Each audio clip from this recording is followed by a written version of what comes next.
السلام علیکم لسنرز، آج میں ریڈ کرنے جا رہی ہوں ناول بلال صاحب کی قسط نمبر 16۔ ناول شروع کرنے سے پہلے میری آپ سب سے ریکویسٹ ہے کہ چینل کو سبسکرائب ضرور کریں۔ چلیے شروع کرتے ہیں۔ مئی کا مہینہ شروع ہو چکا تھا۔ ایک دن محمد طفیل اسکول میں بلال سے ملنے کے لیے آیا۔ محمد طفیل بہت خوش تھا۔ بلال صاحب، میں آپ کا اور بابا جی کا احسان مند پوری زندگی رہوں گا۔ یہ 10 لاکھ کا چیک ہے، رکھیں، باقی 5 لاکھ بھی 1-2 مہینے میں لوٹا دوں گا۔ بلال نے محمد طفیل کی طرف غور سے دیکھا۔ آپ تنگ ہو کر تو قرض واپس نہیں کر رہے ہیں؟ بلال نے جانتی نگاہوں کے ساتھ پوچھا۔ نہیں بلال صاحب، اب برکت ہے میرے کاروبار میں۔ بابا جی کے کلیے پر عمل کیا ہے نا، ادھار سودا لیتا ہوں اور نہ ادھار بیچتا ہوں، اور کبھی کھانا فریز نہیں کیا، سب گاہکوں کو تازہ کھانا کھلاتا ہوں۔ آئل، گوشت، مسالے سب خالص 1 نمبر استعمال کرتا ہوں۔ پیسے بھی مناسب لیتا ہوں۔ اللہ کا بڑا کرم ہے، رش ہی نہیں ٹوٹتا ریسٹورنٹ سے۔ کبھی آپ بھی آ کر دیکھیں نا، وہ آپ کے دوست عادل صاحب تو اکثر آتے ہیں ہمارے ریسٹورنٹ میں۔ عادل آپ کے ریسٹورنٹ میں آتا رہتا ہے؟ بلال نے حیرت سے پوچھا۔ جی بلال صاحب۔ ایک دن میں نے عادل صاحب سے پوچھا، ہم نے ریسٹورنٹ کا نام بدلنا ہے، کوئی اچھا سا نام تو بتاؤ۔ تو پتہ ہے عادل نے کون سا نام بتایا؟ کون سا؟ بلال نے سوال پر سوال کر دیا۔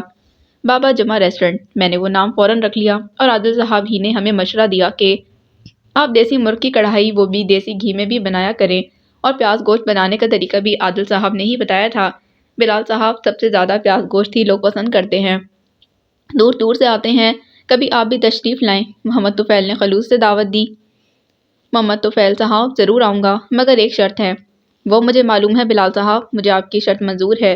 محمد طفیل نے بلال کی بات کاٹ کر جلدی سے کہا، یہی نا، آپ کھانے کے پیسے دیں گے؟ آپ تو بابا جمعہ کے سب سے پیارے شاگرد تھے، اور سب سے لائق بھی، آپ کیسے ان کا سبق بھول سکتے ہیں؟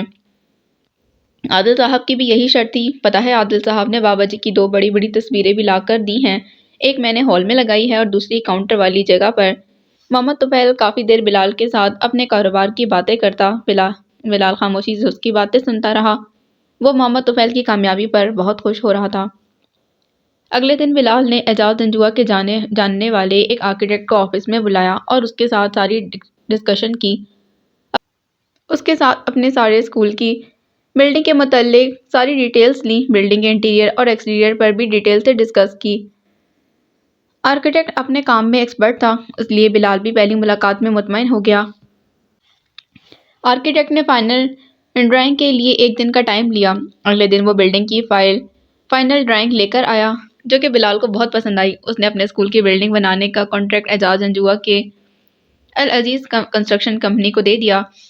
اس دن اعجاز جنجوعہ کو بھی بلال نے اپنے آفس میں بلایا تھا۔ اعجاز جنجوعہ نے اپنی کمپنی کا نام اپنے مرحوم دادا عزیز الدین جنجوعہ کے نام پر رکھا تھا۔ بلال کو اعجاز جنجوعہ پر اعتبار تھا، اس لیے اس نے یہ فیصلہ کیا تھا۔ آرکیٹیکٹ چائے پی کر جا چکا تھا۔ اعجاز جنجوعہ چائے ٹھنڈی پینے کا عادی تھا، اس لیے وہ بیٹھا ہوا تھا۔ وہ کچھ سوچ رہا تھا۔ بلال، تمہاری بھابھی تمہاری دعوت کرنا چاہتی ہے۔ اعجاز جنجوعہ نے اپنے چشمے کے اوپر سے دیکھتے ہوئے کہا۔ کب آ سکتے ہو؟ اب تو تم ہمارے جوہر ٹاؤن میں ہی شفٹ ہو چکے ہو۔ جنجوعہ صاحب، جب آپ کو سہولت ہو، بلال نے جواب دیا۔ تو پھر کل رات ڈنر ہمارے گھر پر، ٹھیک 8 بجے۔ مجھے یہ کہنے کی ضرورت نہیں کہ ٹائم پر آ جانا۔ اعجاز جنجوعہ مسکراتے ہوئے بولا۔ جی جنجوعہ صاحب، انشاءاللہ میں وقت پر پہنچ جاؤں گا، بلال نے کہا۔ اگلے دن ٹھیک رات 8 بجے بلال اعجاز جنجوعہ کے گھر پہنچ گیا۔ اعجاز جنجوعہ کا گھر میاں محمود کے گھر سے 5 منٹ کی واکنگ ڈسٹنس پر تھا۔ بلال اب میاں محمود کے گھر کا مکین تھا۔ بلال پیدل چلتا اعجاز جنجوعہ کے گھر پہنچا۔ فرح نے پرتکلف کھانے کا اہتمام کیا ہوا تھا۔ کھانے سے فارغ ہونے کے بعد رسمی گفتگو کے دوران فرح نے چپتا ہوا سوال بلال سے پوچھا۔ بلال، سنا ہے تمہاری منگیتر کی کسی اور کے ساتھ شادی ہو گئی ہے؟ بلال نے فرح کی طرف دیکھا۔ وہ اس سے ایسے کسی سوال کی توقع نہیں رکھتا تھا۔ نہیں بھابھی، اس نے کسی اور کے ساتھ شادی کر لی ہے، بلال نے تحمل سے جواب دیا۔ مطلب؟ میں سمجھی نہیں۔ فرح کو تجسس ہوا۔ فرح بیگم، مطلب کو دفع کرو، چھوڑو پرانی باتیں۔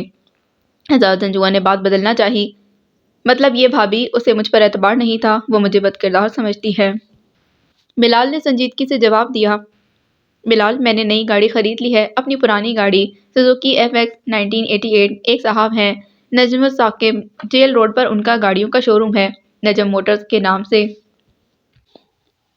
انہوں نے میری وہ گاڑی رکھ لی ہے اور ساتھ 4 لاکھ کے لے کر سوزوکی مہران 2013 ماڈل مجھے دے دی۔ بڑی صاف گاڑی ہے، ایک ہاتھ چلی ہوئی۔ اعجاز جنجوعہ نے اس بار بات بدلنے کی بھرپور کوشش کی اور اپنی گاڑی چینج کرنے کا سارا احوال بھی سنا دیا۔ اعجاز جنجوعہ بلال کو دوبارہ ڈسٹرب کرنا نہیں چاہتا تھا، مگر فرح ٹلنے والی کہاں تھی۔ بلال، یہ جو جنجوعہ صاحب ہے نا، ان کی سوزوکی والوں سے رشتہ داری ہے۔ گاڑی بدلی بھی تو ایف ایکس سوزوکی دیکھ کر سوزوکی مہران لے لی، بہت بڑا تیر مارا ہے جنجوعہ صاحب نے۔ بلال، میں نے نئی گاڑی لی ہے، فرح نے منہ بنا کر کہا تھا۔ اچھا بھئی، چائے تو پلا دو، لڑائی بعد میں کر لینا، اعجاز جنجوعہ نے مسکراتے کہا۔ فرح کچن کی طرف چلی گئی۔ اعجاز نے جلدی سے صفائی دی۔ بلال صاحب، میں نے تمہاری بھابھی کو کہا بھی تھا۔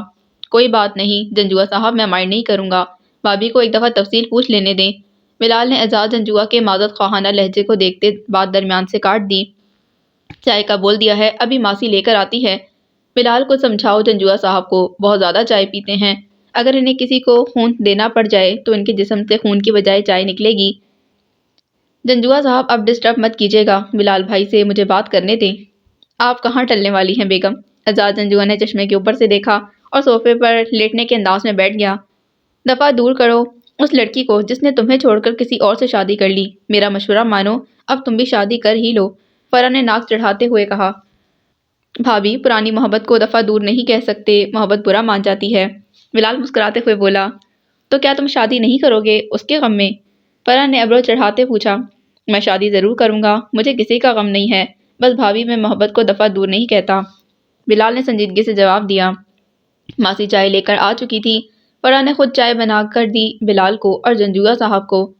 جنجوعہ صاحب، گرمی شروع ہو گئی ہے، اب تو چائے کی جان چھوڑ دیں، فرح نے چائے کا کپ اعجاز جنجوعہ کو تھماتے کہا۔ بلال نے بھی چائے کا کپ لیا اور وہ فرح اور اعجاز کی نوک جھونک انجوائے کر رہا تھا۔ بلال نے چائے کا گھونٹ لیتے ہوئے پوچھا، بچے کدھر ہیں؟ تمہارے سامنے نہیں آتے، اعجاز نے بتایا۔ بلال نے فکر مندی سے پوچھا، کیا ڈرتے ہیں مجھ سے؟ ارے نہیں یار، ادب کرتے ہیں تمہارا، شادی کے لیے کوئی لڑکی دیکھی ہے؟ فرح نے اعجاز کی بات کاٹتے ہوئے پوچھا۔ نہیں، ابھی تک تو نہیں، نانو کے ساتھ چند دن پہلے ہی شادی کی حامی بھری ہے، جو بھی لڑکی انہیں پسند آئے گی میں اسے شادی کر لوں گا۔ میری بڑی آپا واہ کینٹ میں رہتی ہیں، ان کی بیٹی ہے مارو، بی ایڈ کیا ہوا ہے، گوری چٹی شرم و حیا والی، تمہارا گھر سنبھال لے گی، فرح نے اصل بات بیان کر دی۔ شکر ہے، اعجاز جنجوعہ نے ٹھنڈی چائے کا گھونٹ لیتے ہوئے ٹھنڈی سانس بھرتے ہوئے پہلے دل میں کہا پھر ہونٹوں سے، آپ نے فرح بیگم اپنے دل کی بات کہہ ہی ڈالی۔ کیوں نہ کہتی، آخر مجھے بلال کی فکر ہے، فرح نے فکر پر زور دے کر کہا۔ بھابھی، اگر میری نانو کو ماروخ پسند آ جائے تو میں ماروخ ہی سے شادی کر لوں گا، بلال نے فرج اور کپ ٹیبل پر رکھتے ہوئے جواب دیا۔ کیا تم اپنی منگیتر کو بھلا سکو گے؟ فرح نے تفتیشی نگاہوں سے پوچھا۔ بھابھی، میں نے زندگی میں ہر تعلق ایمانداری سے نبھانے کی کوشش کی ہے، مجھے یقین ہے جس لڑکی سے بھی میری شادی ہوگی وہ میرے ساتھ خوش رہے گی۔ مجھے بھی بلال بھائی تمہاری ایمانداری پر شک نہیں ہے، بات کسی کو بھلانے کی ہو رہی ہے، فرح نے بڑی سنجیدگی سے پوچھا تھا۔ وہ ٹکر ٹکر بلال کو تک رہی تھی اور اعجاز جنجوعہ اپنے چشمے کے اوپر سے اپنی بیوی اور بلال کے درمیان ہونے والی گفتگو دیکھ رہا تھا۔ اعجاز جنجوعہ نے ٹھنڈی چائے کا ایک گھونٹ لیا۔ بغیر آواز کیے ہوئے بلال کے چہرے پر زخمی مسکراہٹ ابھری۔ بھابھی، پرانی محبت اور پرانی چیزوں میں فرق ہوتا ہے، پرانی چیز اگر اچھے برانڈ کی ہو اور اچھی حالت میں بھی تو وہ اینٹیک بن جاتی ہے، نجم و ثاقب جیسے کسی قدردان کی اس پر نظر پڑ جائے تو وہ اسے خرید لیتا ہے، نہیں تو اسلم کباڑیے کا کباڑ خانہ۔ پرانی محبت اینٹیک نہیں، ڈھیٹ ہوتی ہے، جس محبت کو محبوب ہی رسوا کر دے اس پر قدردان کی نظر تو دور کی بات، اسے تو کسی کباڑ خانے میں بھی جگہ نہیں ہوتی۔ ایسی محبت آپ کے سامنے منو مٹی تلے قبر میں ہی دفن ہوتی ہے۔ بلال اپنی بات کر کے نظر جھکائے خاموش تھا۔ فرح نے چپکے سے اپنے آنسو صاف کیے، مگر اعجاز ٹھیکیدار کی نظروں سے نہیں بچ سکی۔ اینی وے، ڈنر کا بہت مزہ آیا، شکریہ بھابھی، بلال اپنی جگہ سے اٹھا، ساتھ ہی کہنے لگا، اب آپ لوگ مجھے اجازت دیں۔ اعجاز جنجوعہ بلال کو گھر کے مین گیٹ تک چھوڑنے آیا تھا۔ وہ دیر تک بلال کو سیدھی سڑک پر جاتے دیکھتا رہا، وہیں کھڑا کھڑا۔ جب اعجاز جنجوعہ اپنے بیڈ روم میں واپس آیا تو فرح ایک دم سنجیدہ تھی۔ فری بیگم، آپ کو کیا ہوا؟ آپ نے جو سوچا تھا وہی کہا، اعجاز جنجوعہ بولا۔ جنجوعہ صاحب، میں شادی سے پہلے خواتین کے سارے ڈائجسٹ پڑھتی تھی، پھر آپ سے میری شادی ہو گئی، آپ بالکل مختلف انسان تھے ناولوں اور افسانوں کے کرداروں سے، پھر میں نے ڈائجسٹ پڑھنا چھوڑ دیے، مجھے ایسا لگا کہ ناول اور افسانے لکھنے والے لوگ جھوٹ ہی کہتے ہیں۔ جھوٹ ہی لکھتے ہیں، حقیقت میں تھوڑی ایسے کردار ہوتے ہیں۔ آج ایسا لگا کہ جتنے لوگ ہمارے معاشرے میں کتابیں اور ڈائجسٹ پڑھتے ہیں اس سے زیادہ کردار ہوتے ہیں ہمارے ارد گرد۔ معروف بھی میری طرح کہانیاں پڑھتی ہے، وہ بلال کو سمجھ لے گی۔ فرح اپنی شوہر کی طرف آئی۔ محروق کو بلا لوں بلال کی نانی سے ملوانے کے لیے؟ فرح نے اعجاز جنجوعہ کے کندھے پر ہاتھ رکھتے پوچھا۔ بلا لو، اعجاز جنجوعہ نے مسکراتے ہوئے اجازت دے دی۔ ایک ہفتے بعد بلال نے اپنے اسکول کا سنگ بنیاد اپنی نانی کے ہاتھ سے رکھوایا تھا۔ تعمیر کا کام زوروں سے شروع ہو گیا تھا۔ سارا مٹیریل بلال نے فراہم کرنا تھا۔ باقی ساری ذمہ داری العزیز کنسٹرکشن کمپنی کی تھی۔ جون کا مہینہ شروع ہو چکا تھا۔ کچھ اسکولوں میں گرمیوں کی چھٹیاں ہو چکی تھیں اور کچھ میں ہونے والی تھیں۔ توشی نے ایک دن محسن کو خبر دی کہ وہ ماں بننے والی ہے۔ محسن اور اس کی ماں کی خوشی کا کوئی ٹھکانہ نہیں تھا۔ نوشی اور ولید اپنے ہنی مون سے واپس لوٹ چکے تھے۔ Parties, dinners, fashion shows, concert, ان دونوں کا روز کا معمول تھا۔ ولید نے واپسی پر ناہید سے اور پیسے لیے۔ فضول خرچی قارون کے خزانوں کو بھی کھا جاتی ہے۔ ایک دن رات کو ولید نے نوشی سے کہا، نوشی ہماری شادی کو 3 ماہ ہو چکے ہیں، بہت انجوائے کر لیا، اب کچھ کام بھی کیا جائے، میری جو سیونگ تھی سب ختم ہو گئی ہے۔ ولید یہ بول کر پریشانی سے صوفے پر بیٹھ گیا۔ نوشی نے دیکھا تو اس کے پاس آئی اور اس کے پہلو میں بیٹھ گئی۔ تم پریشان کیوں ہوتے ہو؟ میرے پاس بینک میں 8-10 کروڑ روپے پڑے ہیں، وہ لے لو، نوشی نے تسلی دی۔ نوشی 8-10 کروڑ سے کیا ہوگا؟ تمہیں پتا ہے جس دن سے ہماری شادی ہوئی ہے 3 ماہ میں 7 کروڑ خرچ کر چکا ہوں۔ ویسے بھی مجھے تمہارے پیسے نہیں چاہیے، کروڑوں کی جائیداد میرے حصے میں آتی ہے۔ مجال ہے پیر داؤد ہاشمی میرے والد محترم اس میں سے کچھ دیں۔ کہتے ہیں گاؤں آ جاؤ اور گدی سنبھال لو، وہی چھوٹی سوچ۔ چاچو عقیل ہاشمی کو دیکھو کہاں سے کہاں پہنچ گئے۔ ایک سیرامکس کی فیکٹری تھی اور اب 3 ہیں۔ میں بزنس کرنا چاہتا ہوں، میرے پاس پیسے نہیں ہیں۔ چاچو کا بزنس ہے اور ان کا بیٹا بزنس کی بجائے کسی موچی کے پیچھے لگا ہوا ہے۔ ولید کی باتیں سننے کے بعد نوشی کو ان 3 ماہ میں پہلی بار بلال یاد آیا تھا۔ وہ بھی کسی موچی کے پاس جایا کرتا تھا۔ بزنس کیسے کروں؟ ولید یہ بول کر وہاں سے چلا گیا۔ نوشی سوچ میں پڑ گئی۔ جمال اور ناہید کو خبر تھی کہ جہاں آرا اور توشی بلال سے ملتی رہتی ہیں، مگر وہ دونوں خاموش تھے۔ توشی اب کسی کی بیوی تھی اور اس کا شوہر بلال کا بہت اچھا دوست تھا، اور جہاں تک جہاں آرا کی بات تھی، وہ دونوں جانتے تھے کہ وہ بلال کو کسی قیمت پر نہیں چھوڑ سکتی تھیں۔ جہاں آرا اور توشی نے بلال کے لیے بہت ساری لڑکیاں دیکھیں، ان دونوں کی نظر محروق پر جا کر ٹھہر گئی، مگر انہوں نے فرح سے کسی قسم کی بات نہیں کی تھی۔ وجہ یہ تھی کہ پہلے وہ بلال سے پوچھنا چاہتی تھیں اور بلال کا سارا فوکس اپنے اسکول کی بلڈنگ پر تھا، اس لیے بات ایک ڈنر سے آگے نہیں بڑھ سکی۔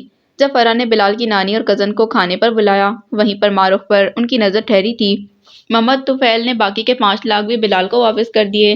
بلال نے جو روپے اپنے گھر کے لیے بچا کر رکھے تھے وہ بھی سارے اپنے اسکول میں لگانا چاہتا تھا۔ سب سے پہلے بلال نے بابا جمعہ کو دیے ہوئے 20 لاکھ کو اپنے اسکول کی بنیادوں پر خرچ کیا۔ گلشیر خان اور حسیب حسن ملک واپس آ چکے تھے۔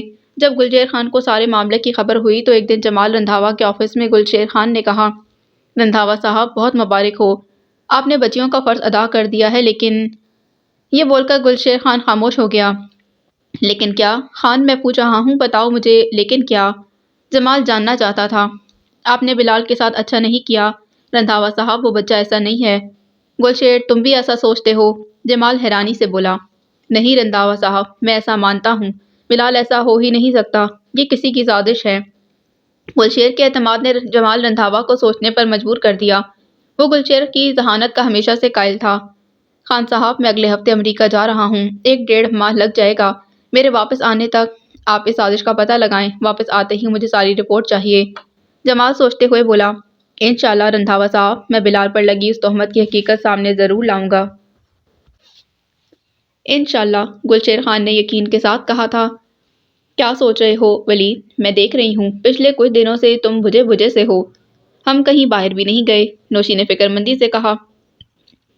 کتنے دن ہو گئے ہیں تم نے مجھے کوئی گفٹ بھی نہیں دیا۔ ولید نے اپنی شادی کے بعد سے نہ جانے کتنے پرفیوم نوشی کو گفٹ کیے تھے، شاید ہی کوئی فرانسیسی سینٹ ہو جو ولید نے نوشی کو گفٹ نہ کیا ہو۔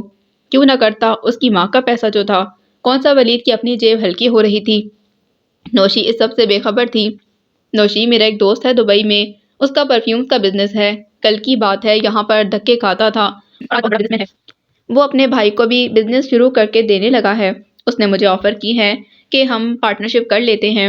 20 ملین درہم کی انویسٹمنٹ ہے، 10 ملین درہم اس کے اور 10 ملین درہم میرے۔ میں نے پیر صاحب سے پیسے مانگے تھے، وہ دینے کو تیار نہیں، چاچو کے پاس گیا تھا، وہ کہنے لگے اپنے باپ سے لو، اس کے پاس بہت پیسہ ہے۔ 10 ملین درہم؟ نوشی نے خود سے کہا۔ جی ہاں، 10 ملین درہم یعنی 27 کروڑ روپیہ۔ میرے پاس خود کے 7 کروڑ ہیں، وہ میں نے… ولید یہ کہہ کر خاموش ہو گیا۔ میرے پاس 10 کروڑ ہیں، وہ تم لے لو، میں نے بینک سے پتہ کیا تھا، نوشی نے کہا۔ پہلی بات تو یہ کہ 10 کروڑ سے کچھ نہیں ہوگا، اور دوسری بات، مجھے تم سے پیسے نہیں لینے۔ میں تمہارے گھر والوں کو پتہ چلے گا تو کیا سوچیں گے میرے بارے میں؟ ولی، تم گھر والوں کی فکر نہ کرو، میں انہیں تھوڑی بتاؤں گی یہ میرے پیسے ہیں۔ نوشی، تم بات کو سمجھو، میں یہ 10 کروڑ بھی لے لوں، بات پھر بھی نہیں بنتی۔ ولید نے بیزاری سے کہا۔ میرے نام پر 2 پلازے اور 2 گھر ہیں، تم انہیں بیچ دو، ان کے پیپر بینک لاکر میں رکھے ہوئے ہیں، میں کل تمہیں لا دوں گی پراپرٹی کے سارے پیپرز وغیرہ، تم خود دیکھ لینا ان کا کیا کرنا ہے۔ میں نے تمہیں بتایا تھا، یہ گھر میرا نہیں ہے، رینٹ پر ہے، ولید نے پریشانی سے کہا۔ مجھے معلوم ہے، تم نے ذکر کیا تھا، میرے چھوٹے والے گھر ہم لوگ شفٹ ہو جاتے ہیں، نوشی نے مشورہ دیا۔ لوگ کیا کہیں گے، بزنس کے لیے بیوی سے روپے بھی لیے اور اسی کے گھر میں بھی رہ رہا ہے، اور آنٹی کیا سوچیں گی میرے بارے میں، وہ تو مجھے بڑا خوددار سمجھتی ہیں۔ نوشی، تم رہنے دو، میں کچھ اور دیکھتا ہوں، ولید نے مکاری سے کہا۔ ولید، اس بارے میں کسی کو کانوں کان خبر نہیں ہوگی، پاپا اور توشی جانتے ہیں، پاپا ویسے بھی 1-2 دن کے بعد امریکہ جا رہے ہیں، اور توشی نے پچھلے 3 مہینے سے مجھ سے کوئی رابطہ نہیں رکھا۔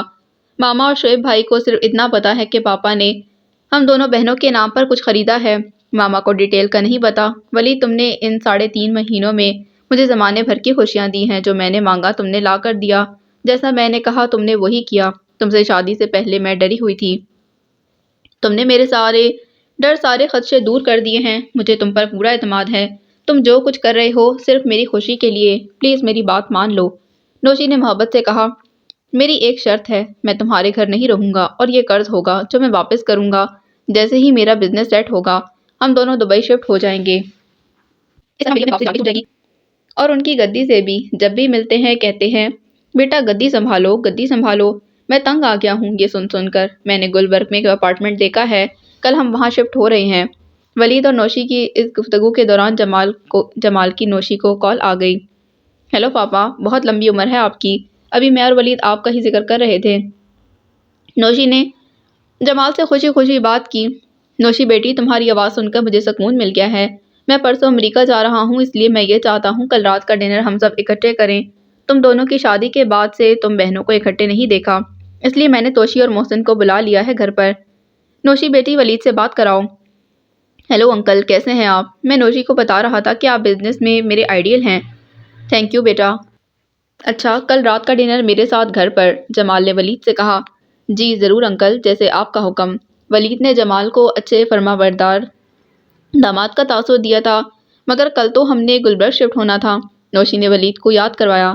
ہم پرسوں شفٹ ہو جائیں گے، انکل کے جانے کے بعد، انکل نے اتنی محبت سے بلایا ہے۔ ولید، واقعی ماما کا انتخاب لاجواب تھا، تم بہت اچھے ہو، میری سوچ سے بڑھ کر۔ نوشی پوری طرح ولید کے جال میں پھنس گئی تھی، سب کچھ ولید کے پلان کے مطابق ہو رہا تھا۔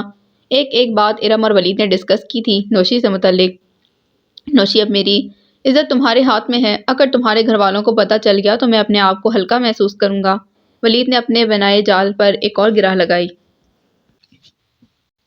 ولید، مجھے تم پر پورا اعتماد ہے، تم بھی یقین کر لو مجھ پر، یہ بات میں کسی کو نہیں بتاؤں گی، نوشی نے ولید کو یقین دلایا۔ ولید کے چہرے پر جیت کی مسکراہٹ ابھری، اس نے نوشی کو گلے لگا لیا۔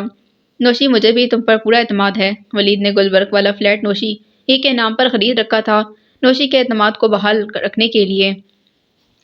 ڈنر سے فارغ ہونے کے بعد گھر کے سب افراد لان میں بیٹھے ہوئے تھے۔ 29 جون بروز اتوار 2014 رات کے 10 بج رہے تھے۔ جمال رندھاوا نے گلشیر کو آواز لگائی۔ گلشیر نے 2 لفافے سامنے پلاسٹک کی میز پر رکھے اور وہاں سے چلا گیا۔ میرے ابا جی سب لوگوں سے کہتے تھے کہ اپنی بچیوں کو وراثت سے حصہ دو، جہیز مت دو، اسی لیے میں نے اپنی بیٹیوں کو ان کا حصہ شادی سے پہلے ہی دے دیا تھا۔ جہارا کے چہرے پر ایک طنزیہ مسکراہٹ ابھری اپنے بیٹے جمال کی بات سن کر، مگر وہ خاموش رہیں، کیونکہ جمال اپنے دامادوں کے ساتھ بیٹھا ہوا تھا۔ یہ بیٹا، تم دونوں کے لیے میری طرف سے سلامی ہے، یہ 2 چیک ہیں 1-1 کروڑ کے، ایک ولید بیٹا تمہارے لیے اور دوسرا محسن بیٹا تمہارے لیے۔ محسن نے یہ بات سن کر توشی کی طرف دیکھا جو اپنی دادی کے ساتھ والی کرسی پر بیٹھی تھی۔ توشی نے اپنی دادوں کی طرف دیکھا جنہوں نے آنکھ سے ہاں کا اشارہ کر دیا تھا۔ توشی نے بھی محسن کو چیک لینے کا اشارہ دے دیا، آنکھوں ہی آنکھوں میں۔ ناہید یہ سب کچھ دیکھ رہی تھی۔ ولید نے یہ سن کر اپنی ساس ناہید کی طرف دیکھا جس نے نہیں کا اشارہ کیا۔ نوشی اپنی ماں کے ساتھ بیٹھی ہوئی تھی جسے اپنی ماں کے حکم کی خبر ہو چکی تھی، مگر وہ خاموش رہی۔ جمال نے پہلے وہ لفافہ جس میں 1 کروڑ کا چیک تھا ولید کی طرف بڑھایا جو کہ جمال کے دائیں ہاتھ والی کرسی پر بیٹھا ہوا تھا۔ سر، مجھے صرف آپ کی دعاؤں کی ضرورت ہے، اس سلامی کی نہیں۔ میں یہ نہیں لے سکتا۔ ولید نے 2 ٹوک بات کر دی اور وہ چیک نہیں پکڑا۔ جمال نے وہ چیک میز پر رکھ دیا۔ جمال نے دوسرا لفافہ اٹھایا اور محسن کی طرف کر دیا جو کہ جمال کے بائیں طرف بیٹھا تھا۔ ولید نے صحیح کہا ہے انکل، آپ کی دعائیں زیادہ اہم ہیں اس چیک کے مقابلے میں۔ یہ چیک میں آپ کی بیٹی کے کہنے پر لے رہا ہوں اور مجھے پورا یقین ہے ولید جتنی دعا تو آپ میرے لیے بھی کریں گے۔ توشی اگر نہ بھی کہتی پھر بھی میں رکھ لیتا۔ میرا دوست بلال کہتا ہے کہ کسی کی محبت کو انکار مت کرو اور مانگو صرف اللہ سے کیونکہ دینے والا صرف وہ ہے۔ انکل، آپ کی محبت سمجھ کر یہ چیک میں لے رہا ہوں جس کی وجہ سے آپ مجھ سے محبت کرتے ہیں، یعنی آپ کی بیٹی۔ یہ رقم میری امانت ہے اس کے پاس، مجھے جب بھی ضرورت ہوگی میں اپنی بیوی سے یہ رقم لے لوں گا۔ توشی، یہ رقم میری ہے اور تمہارے پاس امانت کے طور پر پڑی ہے۔ محسن نے ایس ایم ایس کو اشارہ کیا جو آئس کریم کی ٹرے لے کر آیا تھا۔ ایس ایم ایس نے وہ چیک لفافے سمیت توشی کو پکڑا دیا، محسن سے لے کر۔ سب خاموشی سے ایک دوسرے کو دیکھ رہے تھے۔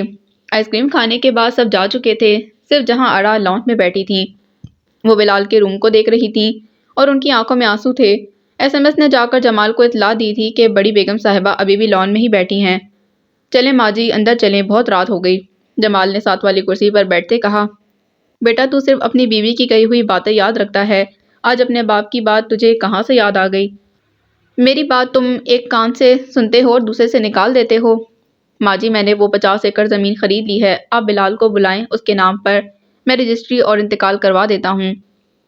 جمال، وہ 50 ایکڑ تجھے مبارک، میں نے بلال سے بات کی تھی، اسے وہ زمین نہیں چاہیے۔ اس نے جاتے ہوئے تیری خیرات تجھے واپس کی یا نہیں؟ جمال، جس دن تو نے پہلا چیک اپنی بیوی سے چھپ کر بلال کو دیا تھا اس نے اسی دن وہ چیک مجھے واپس کر دیا تھا۔ میں نے لینے سے انکار کیا تو بولا، نانو میں ماموں جان کا دل رکھنے کے لیے یہ چیک لے لیتا ہوں مگر کیش کبھی نہیں کراؤں گا۔ ایسا ہی تھا، ورنہ میرا بچہ اتنی تنگی سے گزارا نہ کرتا۔ جمال رندھاوا، تیرا باپ کہا کرتا تھا، عورت کی طرح مرد بھی 4 رشتے نبھاتا ہے۔ نہ تو جمال تم اچھے بیٹے بن سکے نہ ہی اچھے بھائی، توشی کے علاوہ تیرے دونوں بچوں کا اللہ ہی مالک ہے۔ ہاں، بیوی کی جی حضوری میں تم نے حق ادا کر دیا ہے، تیرے باپ کی کہی ہوئی بات تم نے ایمانداری سے ثابت کی ہے۔ ماں جی، باتوں سے گزارا نہیں ہوگا، جوتا پکڑیں اور اس رن مرید کو ماریں۔ جمال نے اپنی ماں کے قدموں میں بیٹھتے کہا۔ جہارا کی ممتا جاگ اٹھی، انہوں نے جمال کو اٹھایا اپنے قدموں سے اور اپنے سامنے کرسی پر بٹھایا۔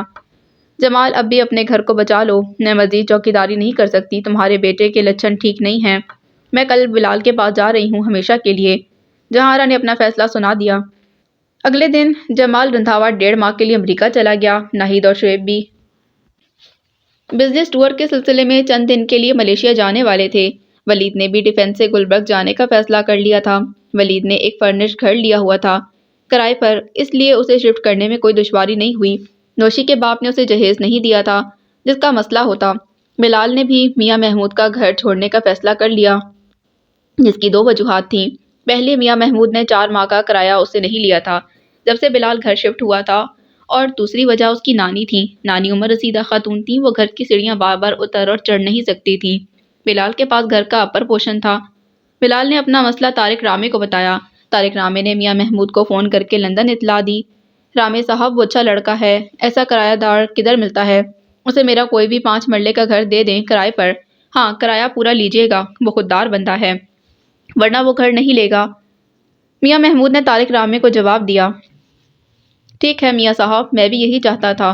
طارق رامے نے فون بند کر دیا۔ طارق رامے نے میاں محمود کا 1 سال پرانا گھر جو کہ چند دن پہلے ہی خالی ہوا تھا، جس کے سامنے پارک بھی تھا، اور کرائے پر دے دیا تھا۔ بلال کی نانی کو وہ گھر بہت پسند آیا۔ وہ گھر چھوٹا ضرور تھا مگر ہوادار اور روشن تھا۔ گھر کے گیراج میں ایک گاڑی بھی آرام سے کھڑی ہو سکتی تھی، دوسری گاڑی گھر کے باہر پارک کے ساتھ کھڑی ہو سکتی تھی، اور سب سے اچھی بات وہ بلال کے اسکول کے بھی نزدیک تھا۔ رمضان کا مہینہ شروع ہو چکا تھا، دن بھاگ رہے تھے جس کا اندازہ ولید کو تھا۔ ولید نے مہینوں کا کام دنوں میں مکمل کیا۔ اس نے نوشی کے دونوں پلازے، دونوں مکان دنوں میں فروخت کر دیے۔ اگر 10 کروڑ کی چیز 8 میں ملے تو اس کے 10 گاہک ہوتے ہیں۔ یہی کچھ ولید نے نوشی کی پراپرٹی کے ساتھ کیا۔ اس نے 10 ملین درہم ہنڈی کے ذریعے دبئی ٹرانسفر کر دیے تھے۔ نوشی سے وہ بینک والے 10 کروڑ بھی لے چکا تھا۔ اس دوران ولید ایک ہفتے کے لیے دبئی بھی گیا، جہاں پر اس نے اپنے اور ارم کے لیے ایک فلیٹ بھی خرید لیا تھا۔ ایک ہفتے کے دوران اس نے اپنی ایک کمپنی بھی بنائی اور اپنے اور ارم کے ریزیڈنس ویزا کے لیے امیگریشن کے اندر کاغذات بھی جمع کروا دیے۔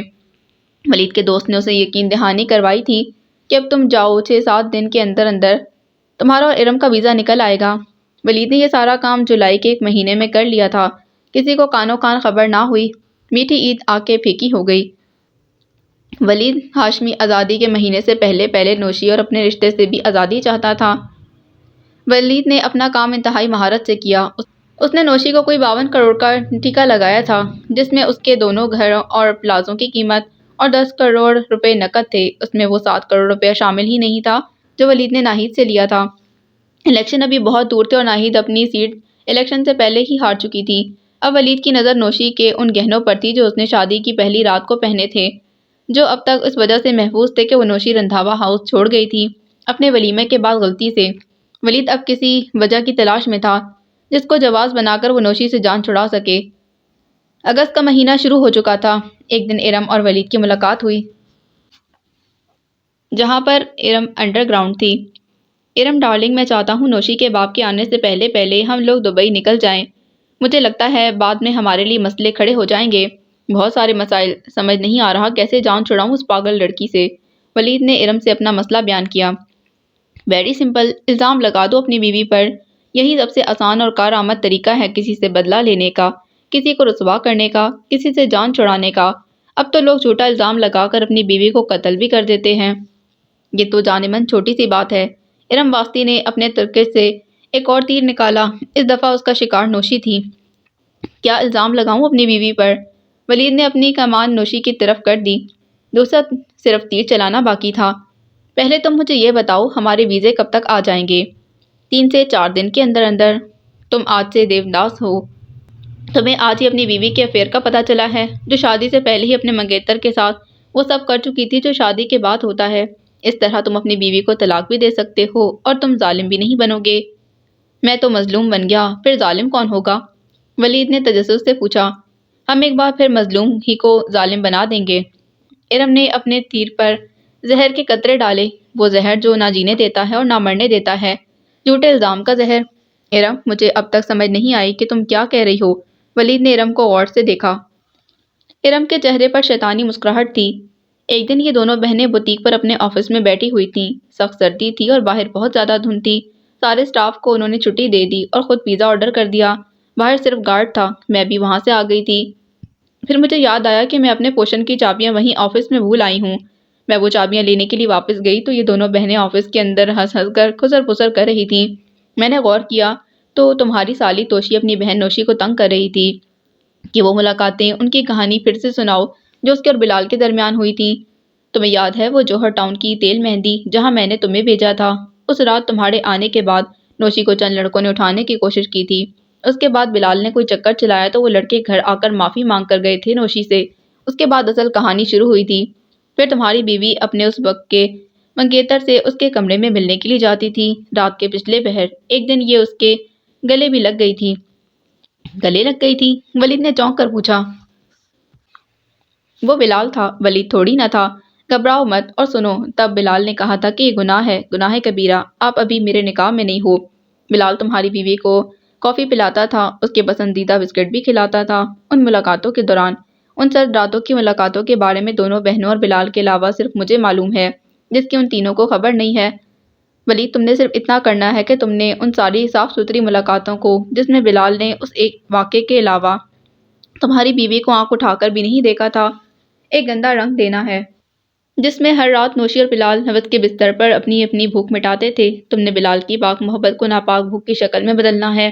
یاد رکھو، تمہیں یہ سب کچھ آج ہی بلال نے خود بتایا ہے، ایسا تم اپنی بیوی سے کہو گے۔ بلال بدلہ لینا چاہتا تھا نوشی سے، وہ نوشی کو برباد کرنا چاہتا تھا، یہ بھی بلال نے تم سے کہا تھا۔ کیا شیطانی دماغ ہے تمہارا ارم واسطی، ولید نے خوشی سے کہا۔ تم کل ہی وکیل سے بات کر کے طلاق کے کاغذات تیار کرواؤ۔ جب تک طلاق کے پیپر تیار نہیں ہو جاتے اور ہمارا ویزا نہیں آ جاتا، تم نوشی سے کچھ نہیں کہو گے۔ ادھر ہمارا ویزا ہمارے ہاتھ میں۔ اسی لمحے نوشی کے ہاتھ میں طلاق کے پیپرز دے کر زبانی طلاق دے دینا اور اس کو گھر سے رخصت کر دینا۔ ہم اسی دن فلائٹ لے کر دبئی۔ یہ ہے ولید ہاشمی میرا پلان۔ ارم نے مکاری سے کہا، میں سوچ رہا ہوں ناہید کی جگہ پیر صاحب سے کہہ کر تمہیں ہی ایم اے بنوا دوں۔ دونوں نے زور زور سے ہنسنا شروع کر دیا۔ ارم اور ولید اپنی کامیابی پر اور نوشی کی بے وقوفی پر ہنس رہے تھے۔ کچھ دیر بعد ارم نے وائن کے 2 پیک بنائے۔ میرے دیوداس کریکٹر میں آؤ اور پیو۔ ارم نے ریڈ وائن کا گلاس ولید کو دیتے کہا، چیئرز میری چندر مکھی۔ ولید نے گلاس سے گلاس ٹکرایا اور ریڈ وائن گٹاگٹ پی گیا۔ ارم نے دوسرا پیک بنایا اور پینے سے پہلے بولی، ولید تمہیں آج ہی اپنی بیوی کے افیئر کے بارے میں پتہ چلا ہے اور تم اپنا غم بھلانے کے لیے شراب پی رہے ہو۔ ایکٹنگ زبردست کرنا میرے دیوداس۔ ارم نے اپنے پلان کا آخری پارٹ اچھی طرح ولید کو سمجھا دیا تھا۔ اس کے بعد ولید گلبرگ اپنے فلیٹ پر پہنچا۔ اس نے پلان کے مطابق نوشی سے بدتمیزی کی، اسے برا بھلا کہا، اس کے کردار پر انگلیاں اٹھائیں، اندر کی بات اسے نہیں بتائی۔ نوشی ساری رات پریشان رہی ولید کا یہ روپ دیکھ کر۔ آج دوپہر کو ہی ناہید اور شریف 3-4 دن کے لیے ملیشیا گئے تھے۔ نوشی پریشان تھی۔ نوشی کو خبر تھی اس کی دادی بلال کے پاس چلی گئی ہیں۔ توشی الگ اس سے ناراض تھی۔ شادی کے بعد سے ان دونوں بہنوں کی صرف ایک ملاقات ہوئی، وہ بھی 1.25 مہینہ پہلے ڈنر پر۔ تب بھی دونوں بہنوں کے درمیان بات چیت نہیں ہوئی۔ اگلے 2 دن بھی نوشی نے وہاں اسی کرب میں گزارے۔ دن میں ولید ارم کے فلیٹ پر ہوتا، رات کو شراب پی کر آ جاتا، نوشی کو بے وفائی کے طعنے دیتا رہتا۔ 11 اگست کو ولید کے سارے کام مکمل ہو چکے تھے۔ اس کا ویزا اور ٹکٹ اس کے ہاتھ میں تھا۔ طلاق کے کاغذات وکیل نے اسے دے دیے تھے۔ اب صرف اس نے طلاق کا اعلان کرنا تھا۔ اس شام 5 بجے کے قریب ولید اپنے فلیٹ میں لوٹا۔ نوشی اسے اس وقت دیکھ کر حیران ہو گئی۔ پچھلے 3 دن سے وہ رات کو لیٹ گھر آتا تھا اور نوشی سے لڑتا جھگڑتا اور سو جاتا۔ صبح اٹھ کر ارم کے فلیٹ پر چلا جاتا۔ اس دن ولید نے شراب پی نہیں تھی۔ یہ لو نسیم جمال رندھاوا، تم نسیم ولید ہاشمی نہ بن سکی۔ ولید نے طلاق کے کاغذ نوشی کو پکڑا دیے۔ نوشی کا رنگ فک ہو گیا۔ ولید کے ہاتھ سے کاغذ پکڑتے ہوئے اس کا ہاتھ کانپ رہا تھا۔ نوشی کی آنکھوں میں خوف تھا۔ بستر تم بلال کا سجاتی رہی ہو اور شادی مجھ سے کر لی، ولید نے حقارت سے کہا۔ نوشی تم ایک گندی عورت ہو، ولید نے دوسرا تیر سیدھا نشانے پر لگایا۔ ولید یہ کیا کہہ رہے ہو تم؟ نوشی نے ولید کا گریبان پکڑتے کہا۔ جو تم نے سنا، تم بلال سے اس کے کمرے میں ملنے نہیں جایا کرتی تھیں، اس کے بعد تم دونوں۔ نوشی مجھے یہ کہتے شرم آ رہی ہے، تمہیں کرتے ہوئے نہ آئی؟ یہ سب جھوٹ ہے، بکواس ہے، تہمت ہے مجھ پر، میں ایسی نہیں ہوں۔ ولید خدا کے لیے میرے یقین کرو۔ نوشی نے ولید کا گریبان چھوڑ کر فوراً ہاتھ جوڑ لیے۔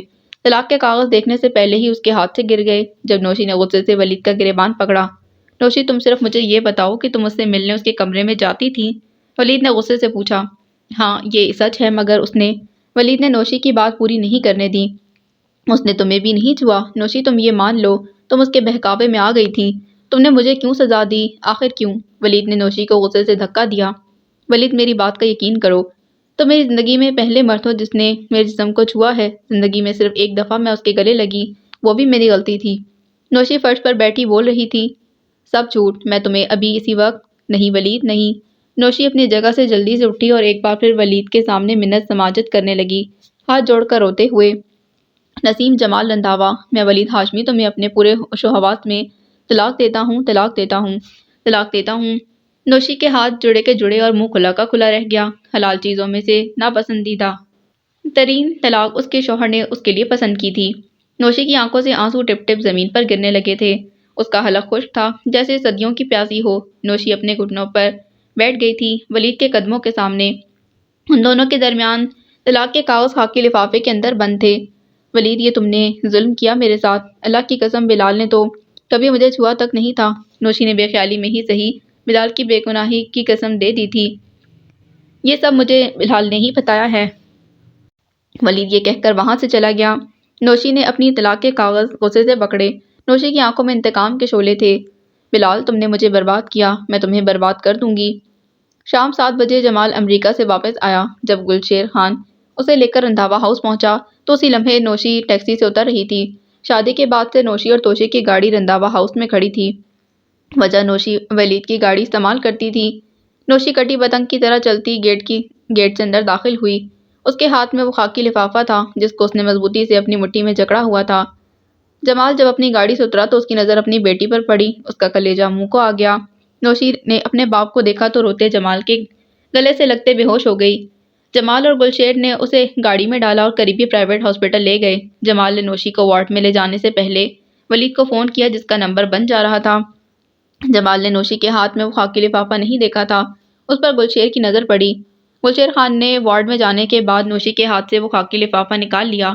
ولید کے بعد جمال نے ناہید اور شعیب کے نمبر ملائے۔ ان دونوں کے نمبر ملک سے باہر ہونے کی وجہ سے بند تھے۔ آخر میں جمال نے توشی کو اطلاع دی۔ گلشیر نے وہ لفافہ جمال کے سامنے کر دیا۔ رندھاوا صاحب، یہ نوشی بیٹی کے ہاتھ میں تھا۔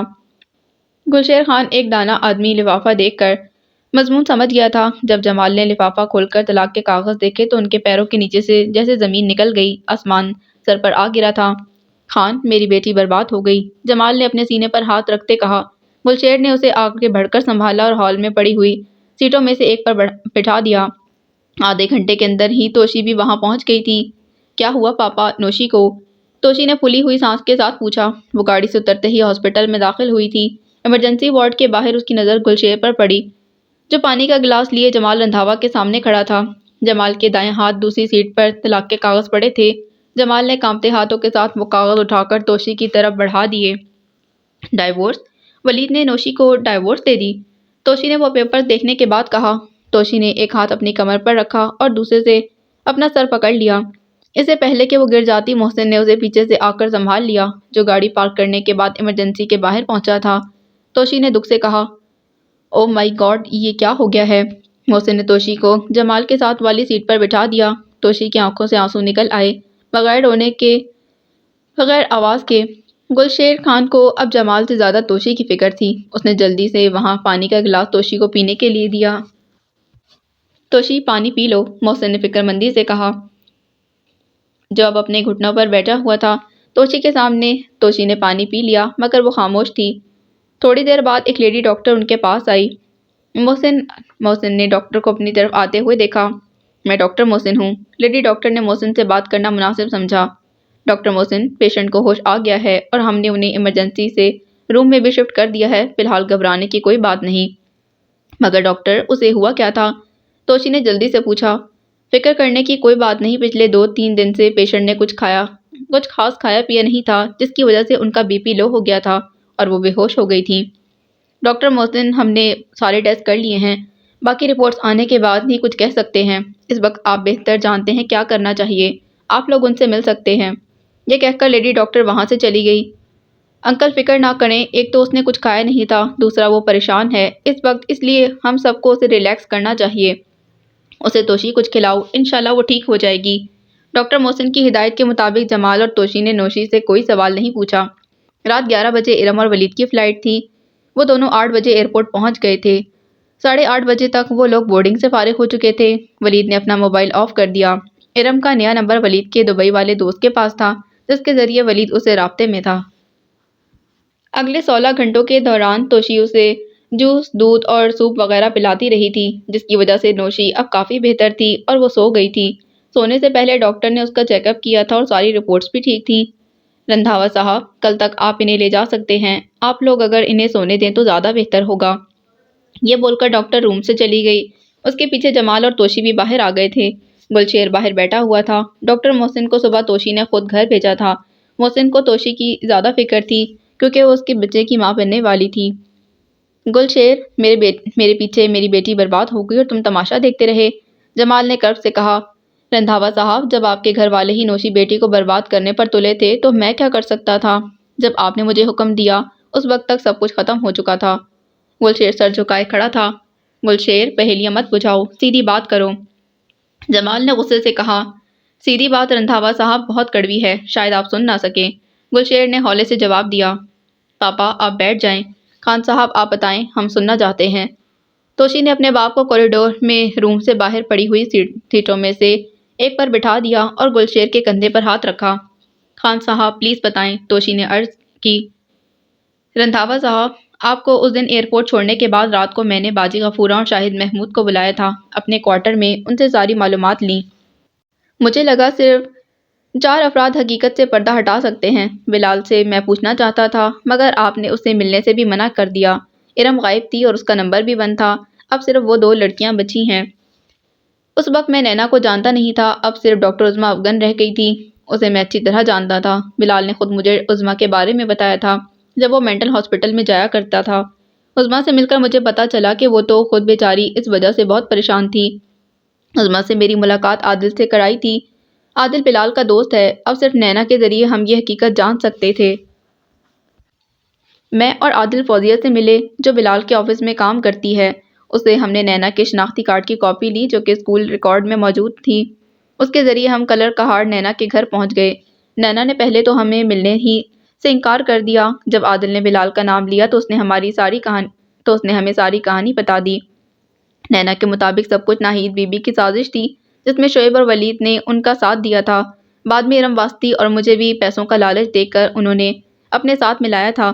نینا نے یہ بھی بتایا کہ وہ اس واقعے کے اگلے دن بلال کے اسکول بھی گئی تھی۔ نینا چاہتی تھی کہ وہ حقیقت سامنے لائے مگر ولید نے اسے دھمکی دی کہ اگر وہ شہر چھوڑ کر نہ گئی تو ولید اسے قتل کروا دے گا۔